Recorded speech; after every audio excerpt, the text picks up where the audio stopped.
Devrait-on interdire aux jeunes de moins de 16 ans d'utiliser les réseaux sociaux? La députée solidaire de Sherbrooke, accompagnée d'étudiants en droit de l'Université de Sherbrooke, pense que oui. Ils ont déposé aujourd'hui un projet de loi en ce sens. Chloé-Anne Touma. On achève une première année scolaire sans cellulaire dans les écoles.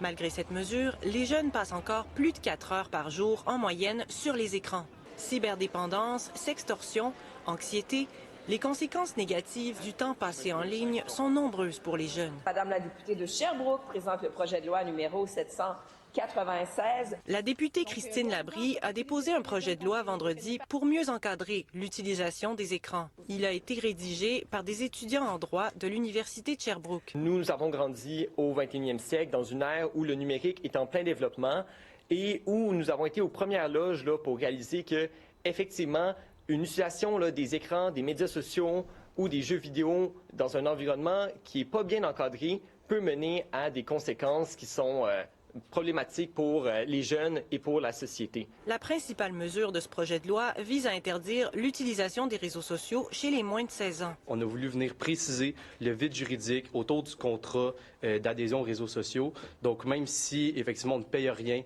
lorsqu'on s'inscrit sur ces réseaux, ça reste qu'on donne accès à nos données personnelles que les compagnies utilisent ensuite pour faire des millions de dollars et les vendre pour faire de la publicité. Pour y arriver, les étudiants en droit suggèrent d'utiliser les données biométriques pour que les plateformes en ligne puissent détecter l'âge des internautes en utilisant la caméra. On veut aussi limiter les effets néfastes des jeux vidéo. On est conscient que les enfants sont particulièrement vulnérables à ce genre de mécanismes. Qu'est-ce que je veux dire par mécanisme? C'est des mécanismes qui incitent à l'engagement.